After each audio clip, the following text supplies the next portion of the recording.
യേശുവിൽ ഏറ്റവും അനുഗ്രഹീതരായ പ്രിയപ്പെട്ടവരെ, ഇന്ന് നല്ലൊരു ദിവസമാണ്.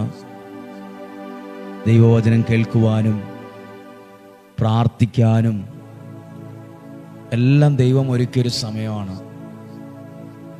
ഓരോ വ്യക്തികൾക്കും ഈ വചനങ്ങളൊക്കെ ഒത്തിരി അനുഭവമാകുന്നുവെന്ന് ഞങ്ങൾക്ക് പല വിധത്തിലും അറിയാനിടവരുന്നുണ്ട്. പറയാനാണെങ്കിൽ മണിക്കൂറുകൾ പറയാനുള്ള സാക്ഷ്യങ്ങളുണ്ട്. എല്ലാ മനുഷ്യൻ്റെയും കണ്ണിൻ്റെ പിറകിൽ ഒരു കണ്ണുനീർ പുഴ ഒഴുകുന്നുണ്ടെന്നാണ് പറയുന്നത്. ചില സങ്കടങ്ങൾ വരുമ്പോൾ ആ പുഴ കണ്ണിലൂടെ പൊട്ടി ഒഴുകും. ചിലപ്പോൾ ഒരുപാട് സന്തോഷം വരുമ്പോഴും അത് കണ്ണിലൂടെ പൊട്ടി ഒഴുകാറുണ്ട്. എന്നാൽ കൂടുതൽ സങ്കടം വരുമ്പോൾ, സഹിക്കാൻ കഴിയുന്നതിലും അധികം പ്രയാസങ്ങളെയും പ്രതിസന്ധികളും വന്ന് വരുമ്പോൾ, നമ്മളെ ചേർത്ത് പിടിക്കേണ്ടവർ ചേർത്ത് പിടിക്കാതിരിക്കുമ്പോൾ, നമ്മളെ മനസ്സിലാക്കേണ്ടവർ മനസ്സിലാക്കാതിരിക്കുമ്പോൾ നമ്മൾ ആരും കാണാതെ കരയാറുണ്ട്. ഒറ്റയ്ക്ക് മുറിയിലിരുന്ന് കരയുന്നവരുണ്ട്. ഭാര്യ കാണാതെ ഭർത്താവ് കരയുന്നു, ഭർത്താവ് കാണാതെ ഭാര്യ കരയുന്നു, മക്കൾ കാണാതെ മാതാപിതാക്കൾ കരയുന്നു. ആരും കാണാതെ കരയുന്ന കണ്ണുനീരിന് പോലും ദൈവം വില കൊടുക്കും. കാരണം അവിടുന്ന് നിന്റെ കണ്ണുനീർ കുപ്പിയിൽ ശേഖരിച്ചിട്ടുണ്ട്. അവിടുന്ന് നിന്റെ കണ്ണുനീർ കണങ്ങൾ ഒരു തുള്ളി പോലും നഷ്ടമാകാൻ സമ്മതിക്കില്ല. വിലപിച്ചവരുടെ അധരങ്ങളിൽ നിന്ന് കീർത്തനങ്ങൾ ഉയരാൻ ഇടവരും.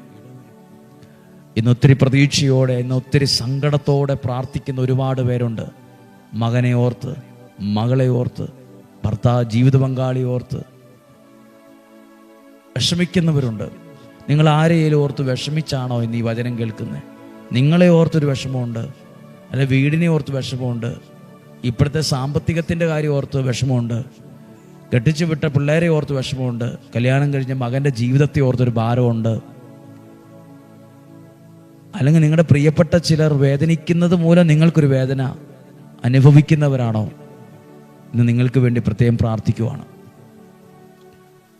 നിങ്ങൾക്കൊരു അനുഗ്രഹം ലഭിക്കത്തക്ക വിധം ഒരു വിടുതലുണ്ടാവും.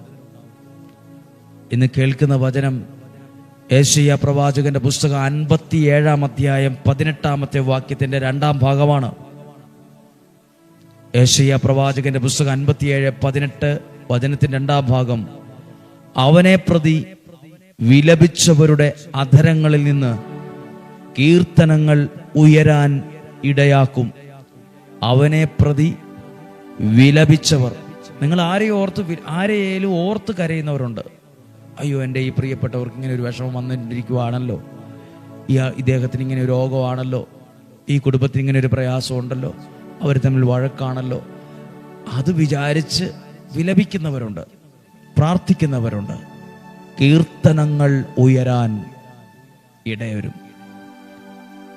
നിന്നെ അയ്യോ അവർക്ക് വീടില്ലല്ലോ, അയ്യോ അവർക്കൊരു ജോലി കിട്ടിയില്ലല്ലോ, ആ കൊച്ചിൻ്റെ കല്യാണം നടന്നില്ലല്ലോ, അവരുടെ കാര്യം ഇത്രയും നാളായിട്ട് ശരിയായില്ലല്ലോ, ആ രാജ്യത്ത് പോകാൻ വേണ്ടി എത്ര നാളായി ശ്രമിച്ചു, ആ പരീക്ഷ പാസ്സാകാൻ വേണ്ടി എത്ര പ്രാവശ്യവും എഴുതിയത്, എത്രയെല്ലാം കാര്യങ്ങൾ ചെയ്തു നോക്കി, എത്ര മരുന്ന് കഴിച്ചു നോക്കി.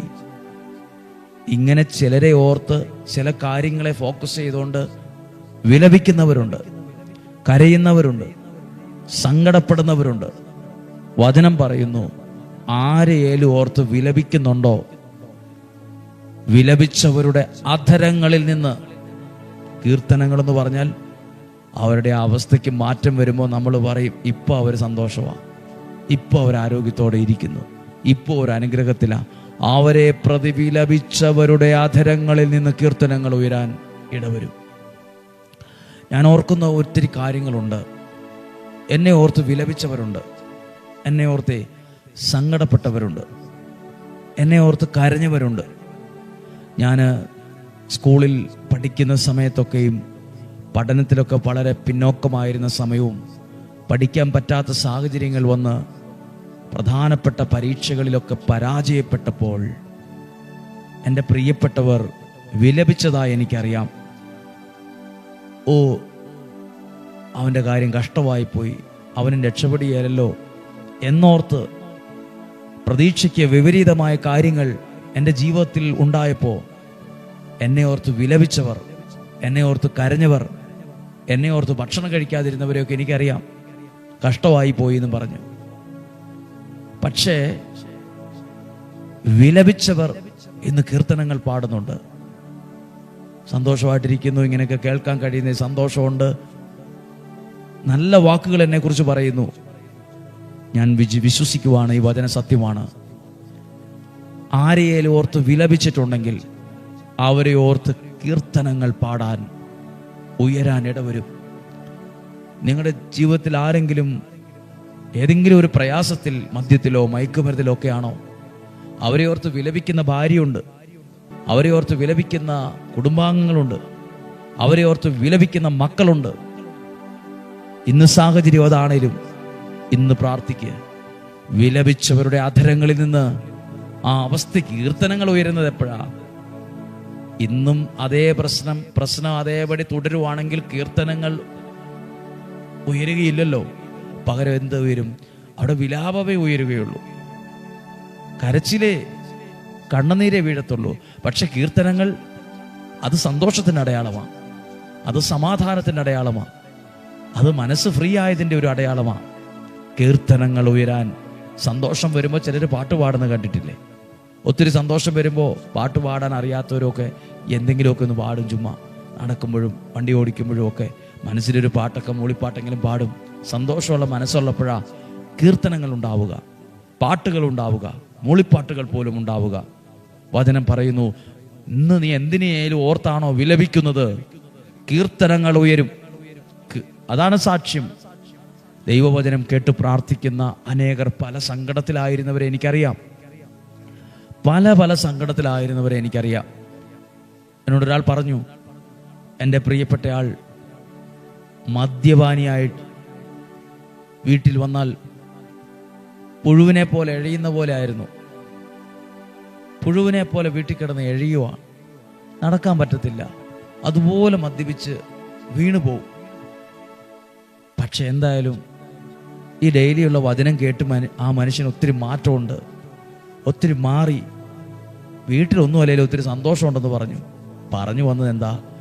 ഞങ്ങൾ വിലപിച്ചിരുന്നു, പക്ഷെ ഞങ്ങളുടെ വീട്ടിൽ ഇന്ന് കീർത്തനങ്ങളാണ്, ഇന്ന് സന്തോഷമാണെന്നല്ലേ പറഞ്ഞത്? വചനം ഏറ്റെടുത്ത് പ്രാർത്ഥിച്ച് എൻ്റെ ജീവിതത്തിലെ വിലാപ ദിനങ്ങൾ അവസാനിക്കണം. എന്നിട്ടോ കീർത്തനങ്ങൾ ഉയരാൻ ഇടവരണം. വീടില്ലാത്തതിൻ്റെ പേരിലാണോ? കുടുംബജീവിതം പരാജയപ്പെട്ടു എന്നതിൻ്റെ പേരിലാണോ? വിദ്യാഭ്യാസത്തിൽ മുന്നോട്ട് പോകാൻ പറ്റാത്തതിൻ്റെ പേരിലാണോ? പഠിക്കാൻ കഴിയാത്തതിൻ്റെ പേരിലാണോ? നിന്നെ പ്രതി വിലപിച്ചവരുടെ, നീ എന്തിനെയോ ഓർത്ത് വിലപിക്കുന്ന ആളാണോ? സങ്കടപ്പെടുന്ന ആളാണോ? കരയുന്ന ആളാണോ?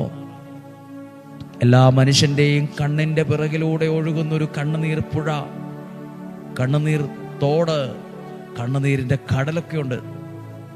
ചിലപ്പോൾ അത് പൊട്ടി കണ്ണിലൂടെ ഒഴുകും. എത്ര തൂത്താലും വീണ്ടും വീണ്ടും കണ്ണുനീർ വന്നുകൊണ്ടിരിക്കും. മനുഷ്യൻ ഒരു കണ്ണുനീർ പുഴയും കൊണ്ടാണ് നടക്കുന്നത്. വിലപിച്ചവരുടെ അധരങ്ങളിൽ കീർത്തനങ്ങൾ ഉയരാനിട വരും. നിങ്ങളുടെ മക്കൾ നിങ്ങൾക്ക് അനുഗ്രഹമാകട്ടെ, നിങ്ങളുടെ ജോലി നിങ്ങൾക്ക് അനുഗ്രഹമാകട്ടെ, നിങ്ങളുടെ ബിസിനസ് നിങ്ങൾക്ക് അനുഗ്രഹമാകട്ടെ, നിങ്ങളുടെ ആരോഗ്യം നിങ്ങൾക്ക് അനുഗ്രഹമാകട്ടെ, ഈ വചനം നിങ്ങൾക്കൊരു വിടുതലാകട്ടെ, ഈ ശുശ്രൂഷ നിങ്ങൾക്ക് അനുഗ്രഹമാകട്ടെ.